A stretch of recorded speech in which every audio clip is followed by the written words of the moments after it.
Le 23 août 1842, dans une plantation de canne à sucre de la paroisse Sainte-Marie en Louisiane, un garçon de 9 ans nommé Théophile fut mordu au poignet gauche par un serpent corail à 3 heures de l'après-midi.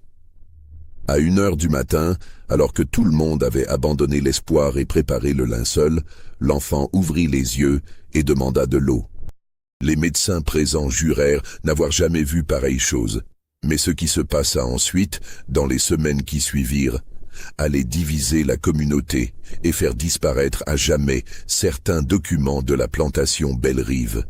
Si cette histoire vous intrigue déjà, abonnez-vous à cette chaîne et dites-nous en commentaire de quelle ville vous nous écoutez. Maintenant, laissez-moi vous raconter ce qui s'est réellement passé dans cette plantation oubliée du sud de la Louisiane. La paroisse Sainte-Marie, en cette année 1842, s'étendait le long du bayou Teche, comme une succession de royaumes verts et humides. Les plantations y prospéraient dans une chaleur suffocante, bâties sur les fortunes du sucre et du coton, édifiées sur le dos d'hommes et de femmes arrachés à l'Afrique ou nés dans les chênes sur le sol américain. La Louisiane avait été territoire français jusqu'en 1803, et bien que désormais américaine, elle conservait cette étrange mémoire française dans ses lois, ses noms, ses coutumes et cette langue créole qui mélangeait le français des maîtres, les dialectes africains des esclaves et les murmures des populations amérindiennes déplacées. La plantation Belle-Rive comptait parmi les plus vastes propriétés de la région. Elle s'étendait sur plus de 2000 acres le long du bayou, ses champs de canne ondulant sous le vent chaud comme une mer verte et coupante. La grande maison, construite dans le style créole avec ses larges galeries et ses colonnes blanches, se dressait au bout d'une allée bordée de chênes centenaires couverts de mousse espagnole. Derrière, invisible depuis la route mais omniprésent dans la vie de la plantation, se trouvaient les quartiers des esclaves, une quarantaine de cabanes alignées en rangées strictes, les entrepôts, la sucrerie avec sa haute cheminée de briques, et plus loin encore, les champs qui s'étiraient jusqu'à disparaître dans la brume matinale. Monsieur Augustin Lavallée, propriétaire de Belle-Rive, était un homme de 52 ans dont les ancêtres français s'étaient installés en Louisiane au début du XVIIIe siècle. Il se distinguait des planteurs anglophones par son attachement aux anciennes traditions françaises et sa participation régulière aux offices catholiques de la petite église paroissiale. Madame Lavallée, née Célestine Dubourg, était une femme frêle et pieuse qui supervisait la maison avec une efficacité discrète. Ils avaient 3 enfants. Édouard, l'aîné de 24 ans qui étudiait le droit à la Nouvelle-Orléans. Margot, 17 ans, et le jeune Philippe, à peine 12 ans, qui passait ses journées entre les leçons avec le précepteur et l'exploration des environs de la plantation. La plantation employait 138 personnes asservies, chacune avec un rôle défini dans la machine complexe qui transformait la canne en sucre et le sucre en fortune. Théophile était l'un des plus jeunes, fils de Delphine, cuisinière de la grande maison, et d'un père dont le nom n'apparaissait dans aucun registre. Depuis ses 6 ans, l'enfant servait comme garçon de course et aide aux écuries. Sa petite taille et son agilité le rendaient utile pour les tâches que les adultes trouvaient difficiles. On le voyait courir entre la grande maison et les bâtiments annexes, portant des messages, des paniers, des outils. Il était vif, intelligent, et malgré les circonstances de sa naissance, il avait cette lumière dans les yeux que même l'esclavage ne parvenait pas toujours à éteindre complètement. L'été de 1842 fut particulièrement accablant. La chaleur s'abattait sur la Louisiane avec une intensité inhabituelle, même pour cette région habituée aux températures extrêmes. Les températures dépassaient régulièrement 100 degrés Fahrenheit à l'ombre. L'air était si épais d'humidité qu'on avait l'impression de respirer à travers un linge mouillé.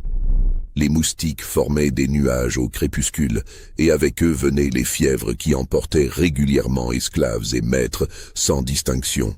Le bayou Teche lui-même semblait stagner, ses eaux brunâtres presque immobiles sous le soleil implacable.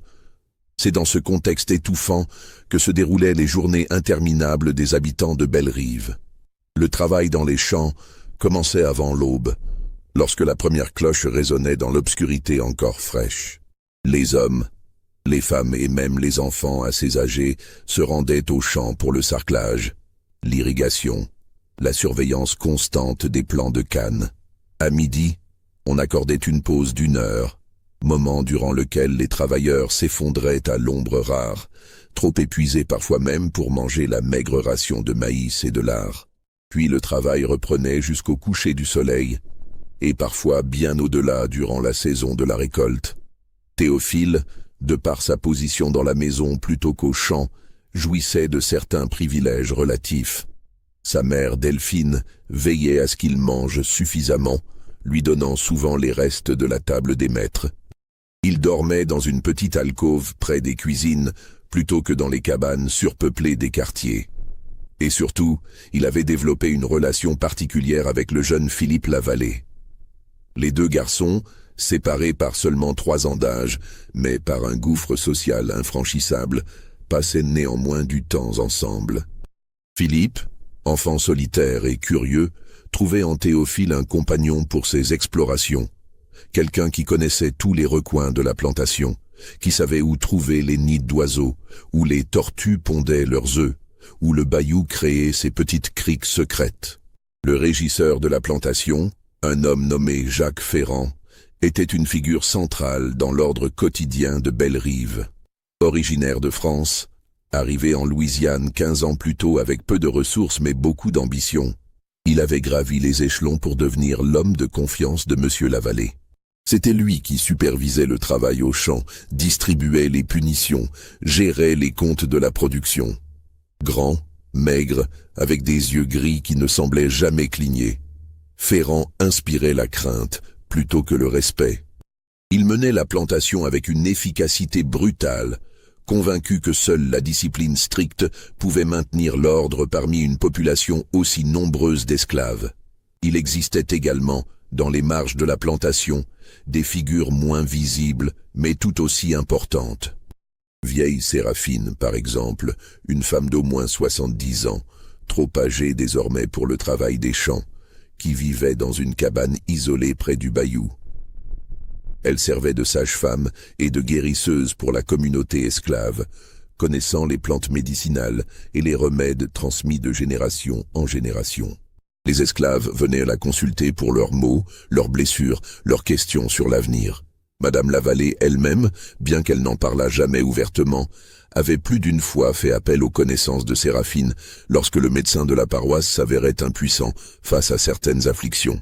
C'était dans cet univers complexe, avec ses hiérarchies rigides et ses dépendances mutuelles, ses cruautés quotidiennes et ses rares moments de grâce, que la vie s'écoulait à Bellerive. Et c'est dans ce cadre que se déroula, ce 23 août 1842, un événement qui allait perturber profondément l'ordre établi. La matinée du 23 août avait commencé comme toutes les autres. La cloche avait sonné à 5 heures, tirant les travailleurs de leur sommeil trop bref. Dans la grande maison, Delphine avait allumé les feux de la cuisine alors que l'aube pointait à peine. Théophile, déjà debout, l'aidait à préparer le petit déjeuner de la famille. L'air était déjà lourd, annonçant une journée encore plus étouffante que les précédentes. Vers 8 heures, M. Ferrand appela Théophile. Il fallait porter un message urgent au contremaître responsable de la section nord des champs de canne, à près d'1 mile de la grande maison. C'était le genre de course que Théophile effectuait régulièrement. Et il partit sans hésitation, le bout de papier plié soigneusement dans la poche de sa chemise en coton rapiécé. Il connaissait le chemin par cœur. Suivre d'abord l'allée principale jusqu'au carrefour des 2 grands chênes, puis emprunter le sentier étroit qui longeait le canal d'irrigation, traverser le petit pont de bois au-dessus du fossé et enfin atteindre les champs du nord. Le trajet prenait habituellement 20 minutes. Théophile courait pieds nus sur le sentier poussiéreux, esquivant les racines noueuses et les pierres saillantes avec l'agilité de ceux qui ont toujours marché sans chaussures. À mi-chemin, là où le sentier passait sous un grand cyprès chauve, dont les racines aériennes créaient comme une cathédrale naturelle, Théophile s'arrêta un instant pour reprendre son souffle. C'est à ce moment précis, à 3 heures de l'après-midi, selon le témoignage ultérieur de plusieurs personnes qui entendirent son cri, que Théophile fut mordu. Il avait posé sa main gauche sur une souche d'arbre couverte de mousse pour se stabiliser. Le serpent corail, endormi dans une crevasse du bois mort, réagit avec la vitesse fulgurante caractéristique de son espèce. Ses crocs s'enfoncèrent dans le poignet du garçon, juste au-dessus du pouls. Théophile hurla, un cri aigu de douleur et de terreur qui porta loin dans l'air stagnant de l'après-midi. Il retira violemment son bras, le serpent tomba au sol et disparut immédiatement dans les hautes herbes avec son ondulation caractéristique. Mais Théophile avait eu le temps de le voir. Les bandes de couleurs vives, rouge, jaune et noir, dans cet ordre précis qui distinguait le serpent corail mortel de ses cousins inoffensifs. Rouge touche jaune, tue un homme, disait le dicton local que même les enfants connaissaient. Théophile savait ce que cela signifiait, la panique s'empara de lui immédiatement. Il serra son poignet de sa main droite, sentant déjà le sang qui coulait des 2 petites perforations laissées par les crocs. La douleur était intense, brûlante, se propageant rapidement le long de son avant-bras. Il se mit à courir vers les champs nord, ne sachant que faire d'autre, son esprit d'enfant submergé par la terreur. Les travailleurs au champ le virent arriver, titubant déjà, son bras gauche serré contre sa poitrine. Serpent corail, réussit-il à halter avant de s'effondrer dans la terre meuble entre les rangées de cannes. Le contremaître, un homme nommé Silas, comprit immédiatement la gravité de la situation. Il cria des ordres, envoya un coureur chercher M. Ferrand, un autre chercher vieille Séraphine, et transporta lui-même l'enfant à l'ombre d'un arbre. Théophile tremblait violemment maintenant. Son poignet avait déjà gonflé au double de sa taille normale, la peau tendue et luisante. Des veines rouges apparaissaient, remontant le long de son bras comme des racines empoisonnées.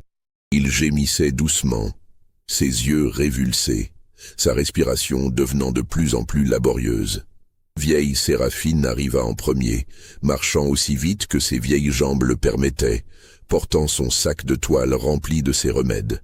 Elle examina la morsure d'un regard expert et secoua lentement la tête. « Micrurus fulvius », murmura-t-elle, utilisant le nom scientifique qu'elle avait appris autrefois d'un médecin.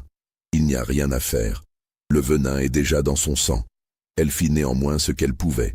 Elle appliqua une pâte de tabac et d'herbe sur la blessure, banda le bras fermement, fit boire à l'enfant une décoction amère de plantes dont elle seule connaissait la composition. Mais ses gestes étaient ceux de quelqu'un qui accomplit un rituel sans illusion quant à son efficacité. Elle avait vu des adultes robustes mourir en moins de 3 heures d'une morsure de serpent corail. Pour un enfant aussi frêle que Théophile, les chances étaient nulles. Monsieur Ferrand arriva ensuite à cheval, soulevant un nuage de poussière rouge. Il descendit de sa monture et contempla l'enfant qui convulsait maintenant sur le sol. « Remportez-le au quartier », ordonna-t-il d'une voix neutre. « Allez chercher sa mère, et envoyez quelqu'un prévenir le docteur Lambert, même si je doute qu'il arrive à temps. » On transporta Théophile jusqu'à la cabane que Delphine partageait avec 3 autres femmes. On le déposa sur la paillasse où il dormait d'habitude. Delphine, alertée par les cris, arriva en courant des cuisines, son tablier encore taché de farine. Quand elle vit son fils, sa main monta à sa bouche pour étouffer un sanglot. Elle s'agenouilla près de lui, prit sa petite main valide dans les siennes, murmurant des prières en créole, des supplications à tous les saints qu'elle connaissait. Le jeune Philippe Lavallée, qui jouait près des écuries, entendit la commotion.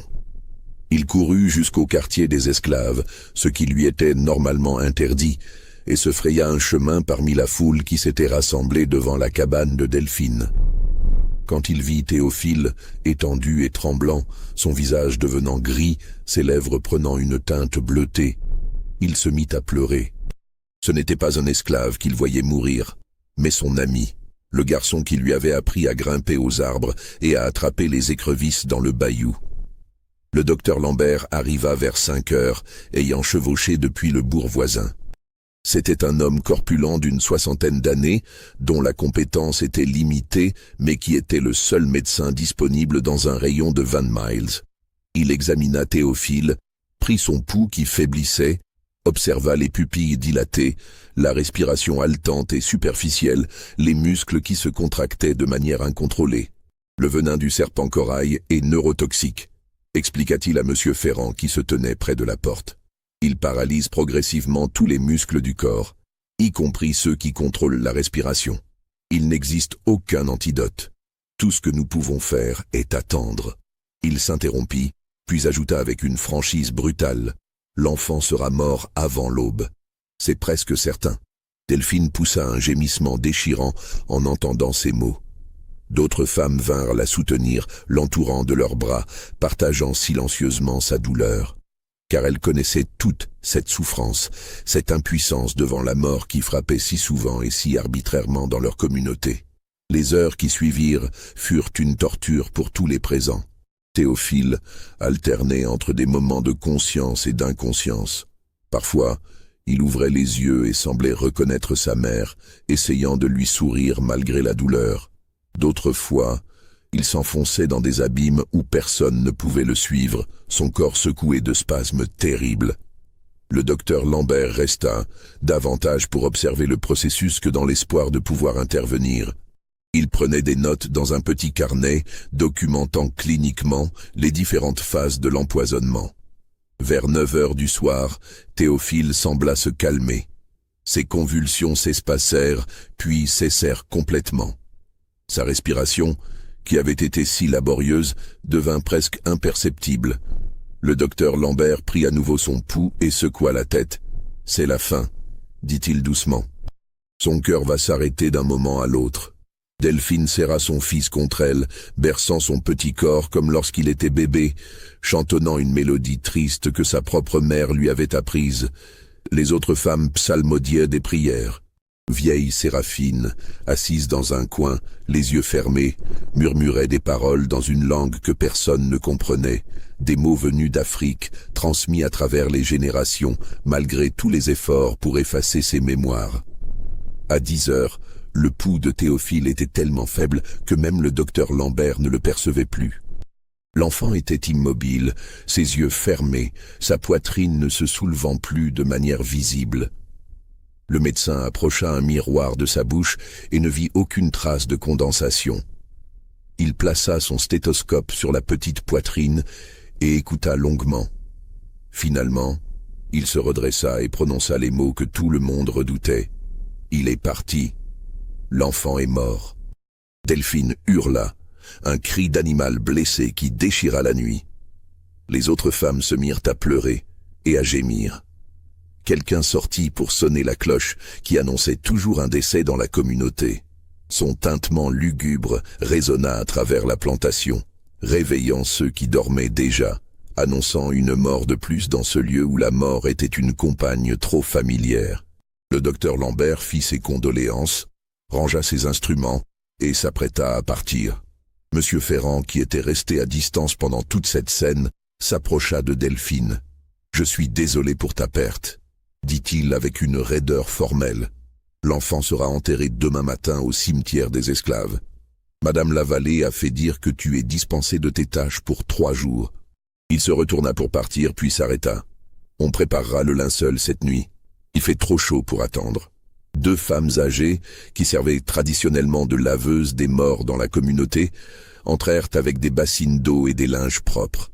Elles commencèrent doucement à écarter Delphine du corps de son fils, murmurant des paroles de réconfort. Il fallait laver le corps, le préparer, accomplir les derniers devoirs aux morts. Delphine résista d'abord, refusant de lâcher Théophile, mais finalement elle céda, trop épuisée de chagrin pour continuer à lutter. Les laveuses déposèrent le petit corps sur une table de bois brut. Elles commencèrent à le déshabiller, à le nettoyer avec des gestes pleins de tendresse.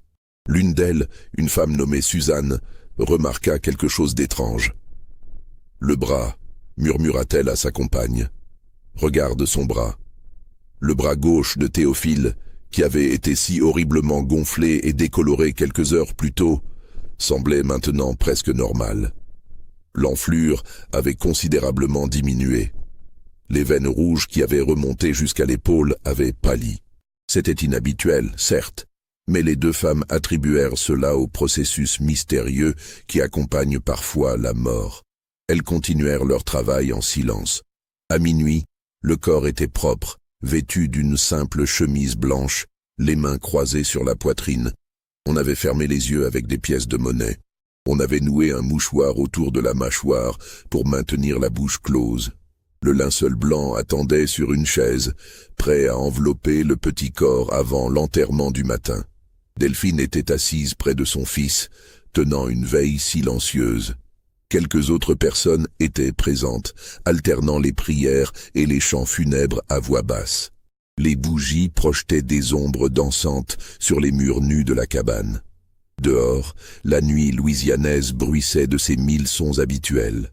Les grenouilles dans le bayou, les criquets dans les champs, le ululement occasionnel d'un hibou. La vie continuait, indifférente à la mort d'un enfant esclave dans une plantation perdue. C'est à 1h du matin, alors que plusieurs témoins étaient présents et que le corps était déclaré mort depuis 3 heures, que se produisit l'impossible. Théophile ouvrit les yeux. Le premier à remarquer le mouvement fut un homme âgé nommé Jonas, qui somnolait sur un banc près de la porte. Il vit les paupières de l'enfant trembler, puis se soulever lentement. Jonas se figea, le souffle coupé, incapable de faire un son. Ce fut Delphine qui perçut ensuite le changement. Elle regardait fixement le visage de son fils depuis des heures, mémorisant chaque trait, et elle vit ses yeux s'ouvrir. Ses yeux qu'elle croyait ne plus jamais revoir vivants. « Théophile » murmura-t-elle, sa voix à peine audible, emplie d'un mélange de terreur et d'espoir impossible. Les autres personnes dans la cabane se tournèrent vers elle, puis vers le corps.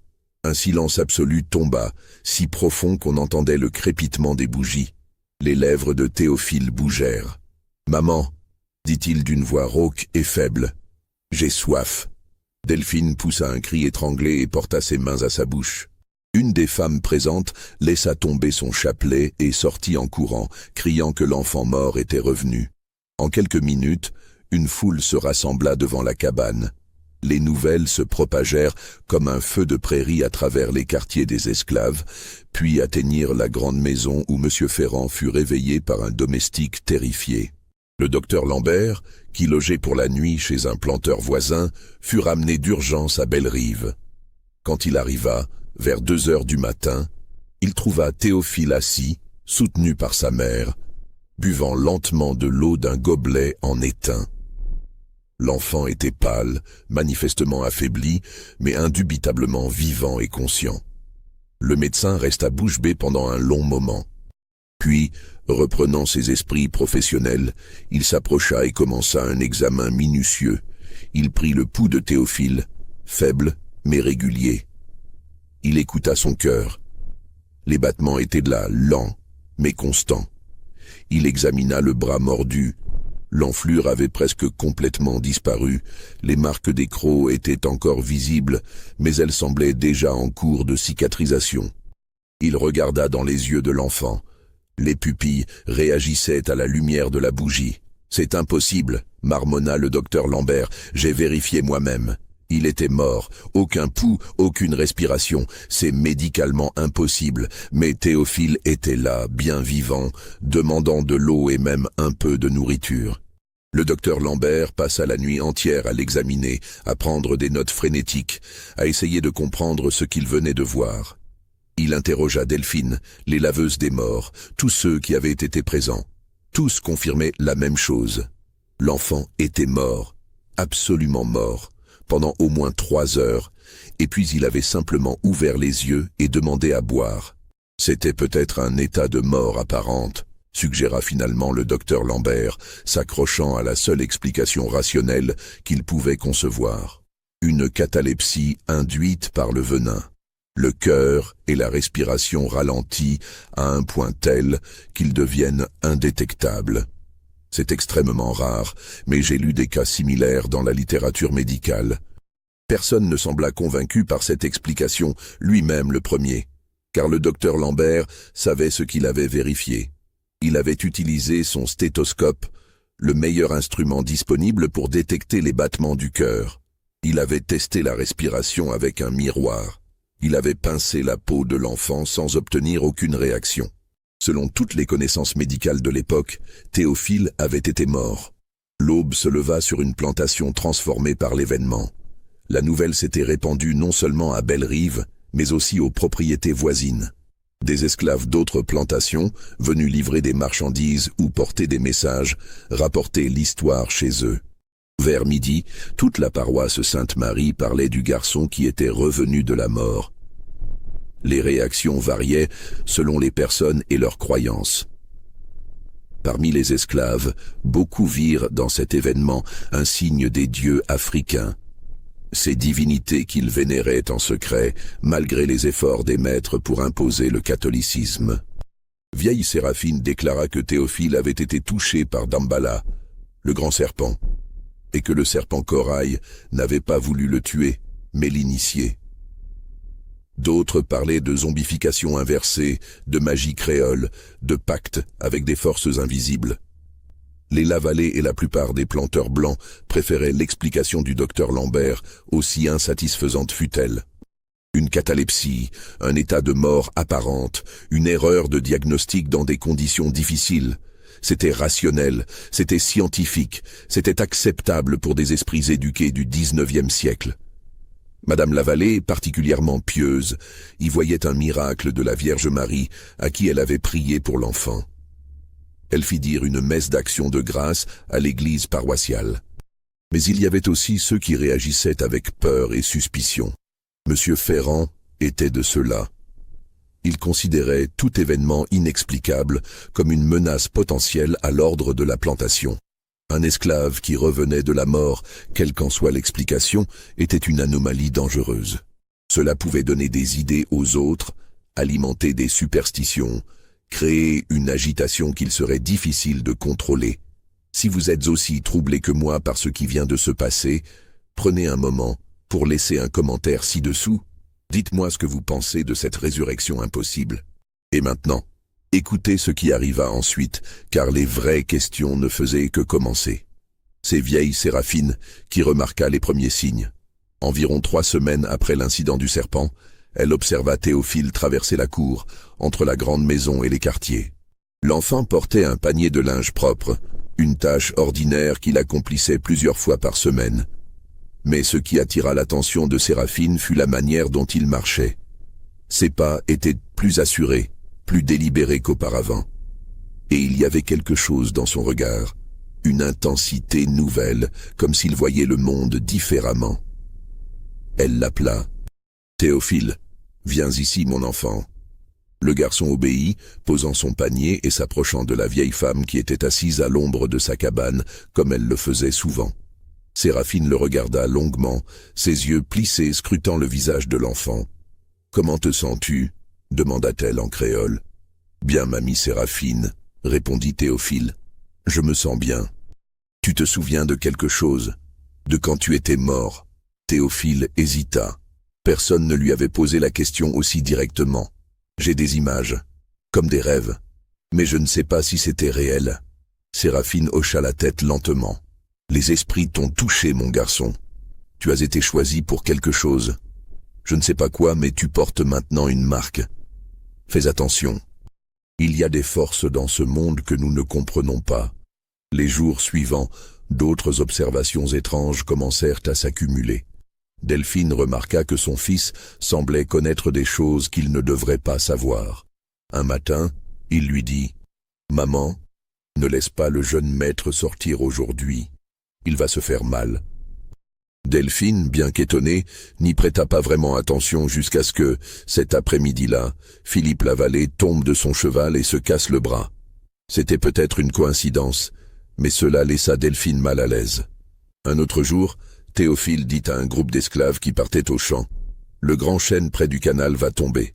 N'allez pas par là. » Les hommes rirent de cet avertissement d'un enfant. Mais dans l'après-midi, un orage soudain frappa la plantation et le chêne en question, déjà affaibli par la maladie, s'effondra avec fracas, bloquant le sentier exactement où les travailleurs auraient été s'ils l'avaient emprunté au moment habituel. Ces incidents, pris séparément, auraient pu être attribués au hasard, mais ils s'accumulaient, créant un motif troublant. Les autres esclaves commençaient à regarder Théophile avec un mélange de respect et de crainte. Certains venaient le consulter, lui demandant des conseils sur des problèmes personnels, comme s'il avait acquis une sagesse surnaturelle. Théophile, mal à l'aise avec cette attention, essayait de l'éviter autant que possible. Monsieur Ferrand, comme il l'avait prédit, ne voyait rien de bon dans tout cela. Il rapporta ses inquiétudes à Monsieur Lavallée. Les esclaves traînent ce garçon comme une sorte de prophète. Cela mine l'autorité. Ils écoutent ses paroles plus que les nôtres. Pendant ce temps, dans les quartiers des esclaves, une autre dynamique se développait. Certains, particulièrement les plus âgés, se rappelaient d'anciennes histoires venues d'Afrique, des récits de personnes qui étaient mortes et revenues avec des dons de divination, des capacités de guérison ou la faculté de communiquer avec les ancêtres. Dans leur tradition, ceux qui franchissaient la frontière entre la vie et la mort et revenaient étaient considérés comme des intermédiaires, des ponts entre les mondes visibles et invisibles. Théophile, au centre de toute cette agitation, était de plus en plus confus et effrayé. Il ne comprenait pas ce qui lui arrivait. Les rêves qu'il avait mentionnés à Philippe continuaient, devenant plus intenses et plus fréquents. Dans ses rêves, il voyait des choses, des événements qui ne s'étaient pas encore produits, des lieux qu'il n'avait jamais visités, des visages de personnes qu'il ne connaissait pas. Et toujours, il entendait cette voix, ni masculine ni féminine, qui lui parlait dans une langue qu'il comprenait sans la connaître. Une nuit, début novembre, Théophile se réveilla en criant. Il avait rêvé d'un feu, un incendie terrible qui ravageait les champs de canne. Il voyait les flammes oranges et rouges s'élevant dans le ciel nocturne, entendait les cris des gens qui fuyaient. Le rêve était si vivide qu'il pouvait sentir la chaleur et la fumée. 2 jours plus tard, un incendie se déclara effectivement dans un champ de canne. Heureusement, il fut découvert rapidement et maîtrisé avant de causer des dégâts majeurs. Mais l'origine du feu restait mystérieuse. Monsieur Ferrand soupçonnait un acte de sabotage, quelqu'un qui aurait délibérément allumé le feu, mais il ne put jamais le prouver. Parmi les esclaves, le fait que Théophile avait prévu l'incendie 2 jours à l'avance devint une légende qui circula de bouche à oreille. C'était trop pour Ferrand. Il confronta Monsieur Lavallée de manière plus insistante. Cet enfant est devenu un foyer de troubles. Il prédit des catastrophes. Les esclaves le vénèrent comme un sorcier. C'est exactement ce que je craignais. Nous devons agir maintenant avant que la situation n'échappe à tout contrôle. Cette fois, Monsieur Lavallée sembla plus réceptif. Les événements étranges s'accumulaient au point qu'il devenait difficile de les ignorer. Cette suggestion fut finalement adoptée malgré les protestations de Delphine et les larmes de Théophile. Le garçon fut assigné au champ, travaillant avec les adultes malgré son jeune âge. C'était un travail épuisant pour un enfant, mais c'était aussi une manière de le rendre invisible, de dissiper l'aura mystique qui s'était formée autour de lui. Philippe Lavallée, quand il apprit la nouvelle, courut trouver son père. « Père, vous ne pouvez pas faire ça. Théophile est trop petit pour le travail des champs. Philippe, tu es assez grand maintenant pour comprendre certaines choses. Cet esclave n'est pas ton ami. Il ne peut pas l'être. Il y a un ordre dans ce monde que nous devons maintenir. Ce garçon est devenu une perturbation. Nous faisons ce qui est nécessaire. Mais c'est injuste, protesta Philippe, les larmes aux yeux. La vie est souvent injuste, répondit son père d'une voix plus douce. C'est une leçon que tu dois apprendre. Maintenant, retourne à tes études. Et je ne veux plus t'entendre parler de cet esclave. Est-ce clair? Philippe acquiesça misérablement et quitta le bureau de son père. Cette nuit-là, il pleura dans son lit, sentant qu'une partie de son enfance venait de se terminer brutalement. Pendant ce temps, dans la grande maison, les Lavallée recevaient une lettre troublante. Elle venait d'un planteur nommé Honoré Deschamps, propriétaire d'une plantation située à environ 50 miles au nord. Deschamps écrivait pour s'enquérir d'un esclave qui serait revenu de la mort après une morsure de serpent. Il avait entendu parler de l'incident et, curieusement, il exprimait un intérêt pour étudier ce cas remarquable. Monsieur Lavallée trouva cette lettre étrange. Comment Deschamps avait-il entendu parler de Théophile? Et pourquoi un planteur s'intéresserait-il à un tel cas? Intrigué, Lavallée répondit poliment, confirmant que l'incident avait eu lieu, mais l'attribuant à une erreur de diagnostic médical. Il n'invita pas Deschamps à venir voir Théophile. Mais Deschamps ne se laissa pas dissuader. Une semaine plus tard, il arriva à Bellerive sans invitation, accompagné d'un homme qu'il présenta comme le docteur Armand Leclerc, un spécialiste des phénomènes médicaux inexpliqués venu de la Nouvelle-Orléans. Ce docteur Leclerc était un personnage singulier. Grand et maigre, avec des cheveux argentés tirés en arrière et des yeux perçants derrière des lunettes à monture d'or, il parlait avec un accent français prononcé et une précision maniaque. Il insista pour examiner Théophile, et M. Lavallée, mal à l'aise mais ne voulant pas paraître inhospitalier envers un invité, accepta. Théophile fut ramené des champs et conduit à la grande maison, où le docteur Leclerc l'attendait dans la bibliothèque. L'examen dura plus de 2 heures. Leclerc mesura chaque aspect du corps de l'enfant, testa ses réflexes, examina ses yeux avec des instruments étranges, posa des centaines de questions. Il semblait particulièrement intéressé par les cicatrices de la morsure et par les rêves que Théophile avait mentionnés. « Fascinant », murmurait-il constamment. « Absolument fascinant ». Quand l'examen fut terminé, Leclerc s'entretint longuement avec M. Lavallée et Deschamps, mais il refusa de partager ses conclusions avec quiconque d'autre. Il repartit le soir même, laissant derrière lui une atmosphère de mystère et de malaise. Philippe, qui avait espionné une partie de la conversation, entendit le docteur Leclerc dire à son père quelque chose qui le glaça. « Cet enfant n'est pas ce qu'il semble être, monsieur Lavallée. Son corps porte des marques que je n'ai vues que dans un seul autre cas, il y a 20 ans, en Haïti. Si j'ai raison sur ce qui lui est arrivé, vous devriez être extrêmement prudent. » Mais quand Philippe demanda plus tard à son père ce que cela signifiait, Lavallée refusa d'en discuter, lui disant seulement de ne pas s'inquiéter et de retourner à ses études. Le mois de janvier 1843 apporta avec lui non seulement la nouvelle année, mais aussi un changement de saison et d'atmosphère à Bellerive. Les pluies hivernales transformèrent les chemins en boue épaisse, et le bayou Teche déborda légèrement, inondant les zones basses de la plantation.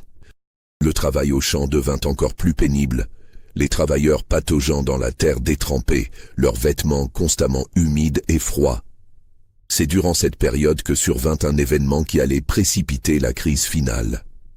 Le 14 janvier, Margot Lavallée, la fille de 17 ans de la famille, tomba gravement malade. Elle développa une fièvre violente accompagnée de délires et de convulsions. Le docteur Lambert fut appelé d'urgence et diagnostiqua une méningite, une affection souvent mortelle à cette époque où les antibiotiques n'existaient pas encore. Toute la grande maison fut plongée dans l'angoisse. Madame Lavallée ne quittait plus le chevet de sa fille, priant constamment, alternant entre l'espoir et le désespoir. Monsieur Lavallée, habituellement si maître de lui, marchait de long en large dans sa bibliothèque, impuissant face à la maladie qui consumait son enfant.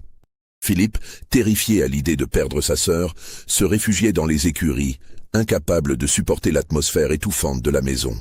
Le docteur Lambert fit tout ce qu'il pouvait, appliquant des sangsues, administrant du laudanum pour calmer les convulsions, tentant de faire baisser la fièvre avec des compresses d'eau froide. Mais après 3 jours, l'état de Margot ne s'était pas amélioré. Au contraire, elle semblait s'affaiblir progressivement. Le médecin prit M. Lavallée à part et lui dit franchement « Préparez-vous au pire. Si la fièvre ne cède pas d'ici demain, je ne donne pas cher de ses chances. » Cette nuit-là, la 17e de janvier, la nouvelle de l'état critique de Margot se répandit au quartier des esclaves. Malgré la distance sociale qui séparait les maîtres des esclaves, il existait une certaine sympathie pour la jeune fille, qui avait toujours traité les domestiques avec une gentillesse relative. Plusieurs personnes murmurèrent des prières pour elle. Théophile, en entendant la nouvelle, fut pris d'une agitation inhabituelle. Il tourna en rond dans sa cabane, murmurant pour lui-même, les yeux fixés sur un point invisible dans l'espace. Delphine, inquiète, lui demanda ce qui n'allait pas. « Je peux la sauver », dit soudain Théophile. Delphine se figea. « Quoi ? Mademoiselle Margot, je peux la sauver ? Je sais comment. Mon enfant, qu'est-ce que tu racontes? Tu n'es qu'un garçon. Tu n'as aucune formation médicale. Je sais, maman. Mais la voix me l'a dit. Elle m'a montré ce que je dois faire. Delphine sentit un frisson glacé parcourir son échine. Quelle voix, Théophile? De quoi parles-tu? Mais Théophile ne répondit pas. Il se dirigea vers la porte de la cabane. Je dois aller à la grande maison. Non. Delphine l'attrapa par le bras. Tu ne peux pas simplement aller là-bas. Ils vont te punir. Monsieur Ferrand pourrait te faire fouetter pour cette insolence. Mademoiselle Margot va mourir si je ne fais rien, dit Théophile avec une certitude qui glaça sa mère. Et je ne peux pas laisser ça arriver.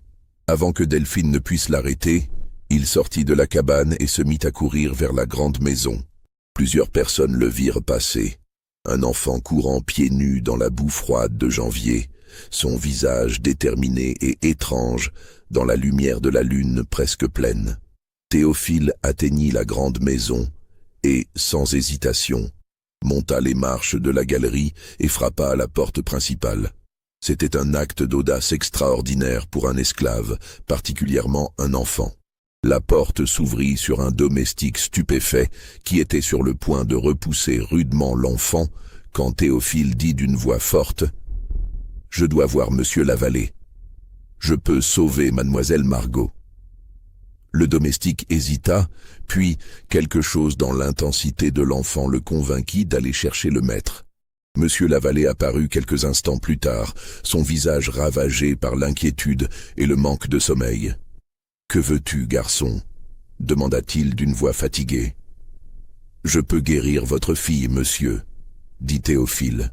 « Je sais ce qui ne va pas chez elle, et je sais comment la soigner. » Lavallée le regarda comme s'il était devenu fou. « Tu n'es qu'un enfant, un esclave. Comment oserais-tu prétendre savoir quelque chose que le docteur Lambert ignore? »« Je ne sais pas comment je le sais, monsieur, » répondit Théophile avec une franchise désarmante. « Mais je le sais. S'il vous plaît, laissez-moi essayer. Qu'avez-vous à perdre ?» C'était précisément l'argument qui pouvait toucher un père désespéré. Lavallée regarda l'enfant longuement, ses pensées visibles sur son visage. La superstition autour de ce garçon, les événements étranges, la possibilité qu'il possède réellement un don quelconque. Et par-dessus tout, le fait que sa fille était en train de mourir et que tous les moyens conventionnels avaient échoué. « Si tu entres dans cette maison et que tu échoues, dit finalement Lavallée d'une voix dure, je te ferai fouetter jusqu'à ce que tu ne puisses plus te tenir debout. Est-ce que tu comprends? » « Oui, monsieur, » répondit Théophile sans ciller. « Je comprends. » Lavallée fit signe à l'enfant d'entrer. Ils montèrent à l'étage, vers la chambre où Margot gisait, inconsciente et brûlante de fièvre. Madame Lavallée et le docteur Lambert étaient présents, ainsi qu'une infirmière. Tous se tournèrent avec surprise en voyant l'enfant esclave entrer. « Augustin, qu'est-ce que cela signifie ?» demanda Madame Lavallée. « Cet enfant prétend pouvoir guérir Margot, » expliqua Lavallée. « Je sais que cela semble absurde, mais... » Il ne termina pas sa phrase, laissant son désespoir parler pour lui. Le docteur Lambert éclata d'un rire amer. « C'est de la folie. Laissez-moi deviner, monsieur Lavallée. C'est ce garçon qui est revenu de la mort. Et maintenant vous pensez qu'il a des pouvoirs magiques de guérison. Docteur, dit Lavallée d'une voix tendue, vous-même avez dit qu'elle mourrait avant l'aube. Si cet enfant ne peut rien faire, elle mourra de toute façon. Qu'avons-nous à perdre en le laissant essayer? » Lambert allait protester, mais Madame Lavallée intervint. « Laissez-le faire, dit-elle doucement. Si la Providence a vraiment touché cet enfant comme je le crois, peut-être est-ce pour ce moment précis. » Théophile s'approcha du lit où Margot gisait. La jeune fille était presque méconnaissable. Son visage habituellement rose et plein de vie était maintenant cireux et émacié. Sa respiration était superficielle et irrégulière. Sa chemise de nuit était trempée de sueur malgré les compresses froides qu'on avait placées sur son front. Théophile ferma les yeux et plaça ses mains au-dessus de la tête de Margot sans la toucher. Il resta ainsi pendant plusieurs minutes, parfaitement immobile, semblant écouter quelque chose que personne d'autre ne pouvait entendre. Les adultes dans la pièce observaient avec un mélange de scepticisme et d'espoir désespéré. Finalement, Théophile ouvrit les yeux. « Elle ne doit plus boire d'eau », dit-il d'une voix claire. Son corps ne peut plus la traiter. Cela augmente la pression dans son crâne. Vous devez cesser de lui en donner, même si elle semble avoir soif. Le docteur Lambert secoua la tête. C'est ridicule. La déshydratation ne fera qu'empirer son état. Non, insista Théophile avec une autorité étrange chez un enfant. C'est l'eau qui la tue. Et vous devez élever sa tête, pas la garder à plat. Cela aide à réduire la pression. C'étaient des recommandations qui, nous le savons aujourd'hui avec le recul de la médecine moderne, étaient précisément correctes pour traiter certains types de méningite avec œdème cérébral. Mais à cette époque, elles allaient complètement à l'encontre de la pratique médicale conventionnelle. Lambert allait refuser catégoriquement, mais Lavallée l'arrêta d'un geste. « Faites ce qu'il dit. »« Docteur, » interrompit Lavallée, sa voix soudain dure comme l'acier, « soit vous suivez les instructions de cet enfant, soit vous quittez cette maison immédiatement. Choisissez. » Lambert, outré mais conscient qu'il ne pouvait pas défier le propriétaire de la plantation, céda à contre-cœur. On plaça plusieurs oreillers sous la tête de Margot pour l'élever. On cessa de lui faire boire de l'eau. « Maintenant, » continua Théophile, « vous devez faire une décoction de ces plantes. » Il récita une liste de plantes que vieille Séraphine utilisait, des plantes connues pour leurs propriétés anti-inflammatoires et diurétiques. Faites-lui boire cela, juste quelques gorgées toutes les heures. On envoya quelqu'un réveiller Séraphine et la faire venir à la grande maison, chose qui ne s'était jamais produite auparavant. La vieille femme, stupéfaite et un peu effrayée, prépara la décoction selon les instructions de Théophile. Le liquide verdâtre et amer fut donné à Margot à la cuillère, quelques gouttes à la fois. Puis il n'y eut plus rien à faire qu'attendre. Les heures s'écoulèrent avec une lenteur agonisante. Théophile resta assis dans un coin de la chambre, silencieux et immobile, ses yeux fixés sur Margot. Personne ne le renvoya. Tous attendaient, suspendus entre l'espoir et le désespoir.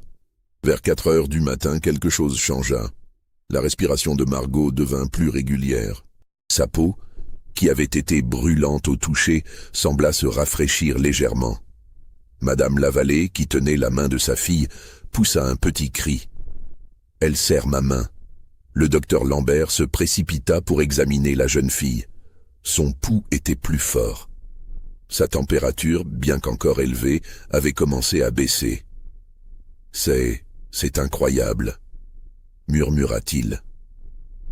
À l'aube, Margot ouvrit les yeux. Elle était encore très faible, désorientée, mais elle était consciente.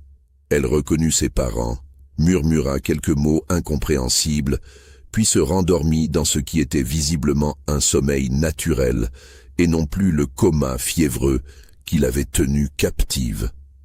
Madame Lavallée éclata en sanglots de soulagement. Monsieur Lavallée, les larmes aux yeux, serra sa femme dans ses bras. Philippe, qui avait veillé toute la nuit près de la porte de la chambre, entra en courant et s'agenouilla près du lit de sa sœur, pleurant et riant en même temps. Le docteur Lambert, malgré son scepticisme initial, dut admettre l'évidence. « Je ne comprends pas comment, » dit-il lentement, « mais cet enfant a fait ce que je n'ai pas pu faire. Il a sauvé cette jeune fille. » Tous les regards se tournèrent vers Théophile, toujours assis dans son coin. L'enfant semblait épuisé, vidé, comme si accomplir cette guérison lui avait coûté quelque chose d'essentiel. Mais il souriait faiblement, heureux d'avoir pu empêcher une mort qu'il aurait considérée comme injuste. Monsieur Lavallée s'approcha de lui. « Tu as sauvé ma fille », dit-il d'une voix épaisse d'émotion. « Je ne sais pas comment te remercier. Demande-moi ce que tu veux, n'importe quoi, et si c'est en mon pouvoir, je te l'accorderai. » Théophile leva les yeux vers lui. Pendant un moment, un désir fou traversa son esprit. Demander sa liberté, la liberté de sa mère, partir loin de Belle-Rive. Mais il savait que c'était trop. Même la vie de sa fille ne vaudrait jamais autant aux yeux d'un propriétaire d'esclaves. « Je veux juste retourner travailler avec maman aux cuisines, » dit finalement Théophile. « Plus de chant. S'il vous plaît. Lavallée acquiesça immédiatement. Accordé. Tu travailleras avec ta mère, et tu ne seras plus jamais envoyé au champ. Ce n'était pas la liberté, mais c'était quelque chose.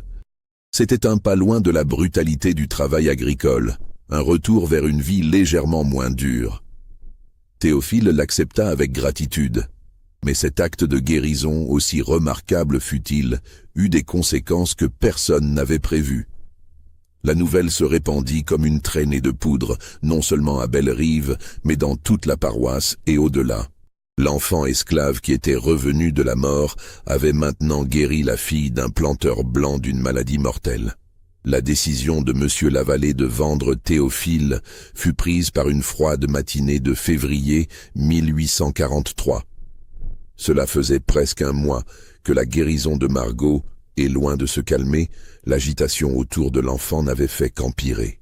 Des visiteurs arrivaient presque quotidiennement à Bellerive, certains curieux, d'autres avec des intentions moins claires. Un journal de la Nouvelle-Orléans avait même publié un article sur le mystérieux enfant guérisseur de la paroisse Sainte-Marie. Lavallée fit venir un marchand d'esclaves nommé Jérôme Dupuis, un homme dont la réputation était de pouvoir faire disparaître des esclaves problématiques sans laisser de traces. Ils se rencontrèrent dans la bibliothèque, loin des oreilles indiscrètes. « Je veux que cet enfant soit vendu discrètement », expliqua Lavallée. « Pas ici en Louisiane, quelque part loin où personne ne le connaîtra. »« Je comprends », répondit Dupuis avec un sourire qui n'atteignait pas ses yeux.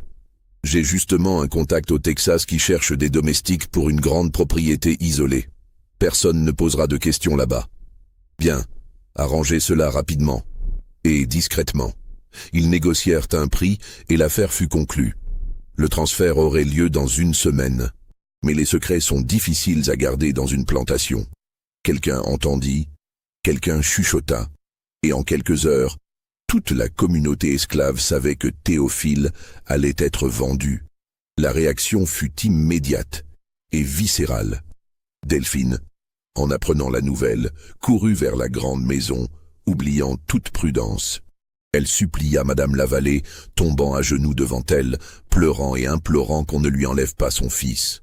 Madame Lavallée, le cœur brisé mais incapable de contredire son mari, ne put qu'offrir des paroles creuses de réconfort.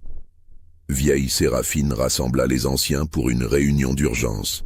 « Ils vont nous prendre l'enfant béni », dit-elle d'une voix tremblante de colère. « Ils ont peur de lui parce qu'il possède un pouvoir qu'ils ne comprennent pas. Nous ne pouvons pas laisser faire cela. »« Que pouvons-nous faire ?» demanda quelqu'un. « Nous sommes des esclaves. Nous n'avons aucun pouvoir. »« Nous avons plus de pouvoir que vous ne le pensez, » répliqua Séraphine, ses vieux yeux brillants d'une détermination féroce. « Il est temps de rappeler à ces gens que nous ne sommes pas simplement des outils qu'ils peuvent utiliser et jeter à leur guise. » Philippe, quand il apprit la nouvelle, confronta son père avec une colère qu'il n'avait jamais osé montrer auparavant. « Vous ne pouvez pas vendre Théophile, il a sauvé Margot, il nous a aidés. »« Philippe, tu ne comprends pas les complexités de la situation, » répondit son père avec lassitude. « Non, » cria le garçon, les larmes coulant sur son visage. « C'est vous qui ne comprenez pas. Vous traitez les gens comme des objets. Théophile n'est pas juste un esclave, c'est une personne. C'est mon ami. »« Contrôle-toi, » ordonna Lavallée sèchement. « Tu es trop jeune pour comprendre. Cette décision est prise pour le bien de tous, y compris pour Théophile lui-même. Là où il va, il sera oublié, et il pourra vivre une vie normale. Une vie normale, Philippe rit amèrement. Il sera esclave. Comment est-ce une vie normale? Sors d'ici, dit Lavallée, sa patience épuisée. Maintenant. Philippe sortit en claquant la porte, son cœur brisé et sa foi en son père profondément ébranlée. Théophile, étrangement, semblait calme face à son destin imminent. Quand Delphine vint le trouver, hystérique de chagrin, il la prit dans ses bras et la réconforta avec une maturité qui n'appartenait pas à un enfant de 9 ans. « C'est peut-être mieux ainsi, maman, » dit-il doucement. « Je cause trop de problèmes ici. Partout où je vais, des choses étranges se produisent, les gens ont peur de moi. Tu n'as rien fait de mal. sanglota Delphine. Tu as sauvé cette fille, tu as aidé les gens. Je sais, maman. Mais parfois, aider fait peur aux gens autant que nuire. Cette nuit-là, la nuit précédant le jour où Théophile devait être emmené, quelque chose d'extraordinaire se produisit. Les esclaves de Bellerive, dans un acte de résistance collectif rare et dangereux, cessèrent tout simplement de travailler. Pas violemment, pas avec des confrontations, mais silencieusement et obstinément. Quand la cloche du matin sonna, personne ne se présenta au champ. Les cuisines restèrent froides, les écuries n'étaient pas entretenues. C'était une grève, un concept que la plupart d'entre eux ne connaissaient même pas par son nom, mais qu'ils comprenaient instinctivement comme leur seul moyen de protestation. Monsieur Ferrand, en découvrant cela, devint fou de rage. Il parcourut les quartiers en criant des menaces, promettant des fouets et des punitions, mais personne ne bougea. Les gens restèrent simplement dans leurs cabanes ou assis dehors, silencieux, attendant. Ils refusent de travailler jusqu'à ce que l'enfant reste, rapporta finalement Ferrand à la vallée, sa voix tendue par l'incrédulité et la colère. C'est une rébellion ouverte. Nous devons l'écraser immédiatement. Mais la vallée, regardant par la fenêtre de sa bibliothèque vers les quartiers silencieux, comprit quelque chose que Ferrand ne pouvait pas ou ne voulait pas voir. Ce n'était pas une rébellion violente qu'on pouvait écraser par la force. C'était quelque chose de plus profond, de plus dangereux. C'était l'affirmation collective de leur humanité, leur refus d'accepter passivement l'injustice. Si nous les punissons tous, dit lentement la vallée, nous n'aurons personne pour travailler. Si nous en punissons quelques-uns pour faire un exemple, les autres pourraient se soulever réellement. Nous sommes dans une position précaire, Ferrand. Alors que proposez-vous? Demanda Ferrand avec exaspération. La vallée resta silencieux longtemps. Finalement, il dit « Faites venir l'enfant ». Quand Théophile fut amené dans la bibliothèque, la vallée l'examina longuement. L'enfant le regardait en retour sans peur, ses yeux étranges et profonds. « Sais-tu ce qui se passe dehors » demanda la vallée. « Oui, monsieur. L'as-tu organisé » ? « Non, monsieur. Ils l'ont fait eux-mêmes, ils font cela pour toi. »« Oui, monsieur. » La vallée soupira profondément. « Je ne comprends pas ce que tu es, garçon. Je ne comprends pas comment tu peux savoir des choses que tu ne devrais pas savoir, comment tu peux faire des choses que tu ne devrais pas pouvoir faire. Mais je vois l'effet que tu as sur les gens. Je ne veux causer de problèmes à personne, monsieur, » dit Théophile doucement. « Si vous voulez me vendre, je partirai sans résistance. Mais s'il vous plaît, ne punissez personne pour ce qui se passe. Ils essaient juste de protéger quelqu'un qu'ils aiment. Est-ce si mal ?» Ces paroles, prononcées avec une dignité simple par un enfant esclave, touchèrent quelque chose en la vallée. Il pensa à sa propre fille, à comment il avait accepté l'aide de cet enfant pour la sauver, à la gratitude qu'il lui devait encore. « Va, dit-il finalement. Dis-leur de retourner au travail. Et tu resteras ici, à Bellerive. » Théophile cligna des yeux, stupéfait. « Monsieur, tu m'as entendu, tu resteras. Mais comprends ceci, tu ne seras plus dans la grande maison. Tu travailleras aux écuries, loin des regards. Tu ne feras plus de ce que tu fais. Plus de prédiction, plus de guérison. Tu vivras comme n'importe quel autre esclave. C'est le compromis. »« Je comprends, monsieur, » dit Théophile, sa voix tremblant légèrement de soulagement. « Merci. » Quand Théophile sortit et annonça la nouvelle au quartier, une célébration spontanée éclata. Les gens chantèrent, dansèrent, pleurèrent de joie. C'était une victoire petite, peut-être, dans le grand schéma de leur oppression, mais c'était une victoire néanmoins. Ils avaient agi collectivement et obtenu un résultat. Cela resterait dans leur mémoire collective comme preuve qu'ils n'étaient pas totalement impuissants. Les mois qui suivirent virent une normalisation graduelle à Bellerive. Théophile, fidèle à sa promesse, travailla tranquillement aux écuries. Il cessa de parler de ses rêves et de ses visions, gardant pour lui tout ce qu'il percevait.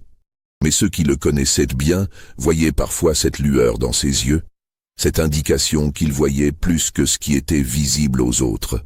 Philippe continua à le voir en secret, leur amitié survivant malgré les obstacles.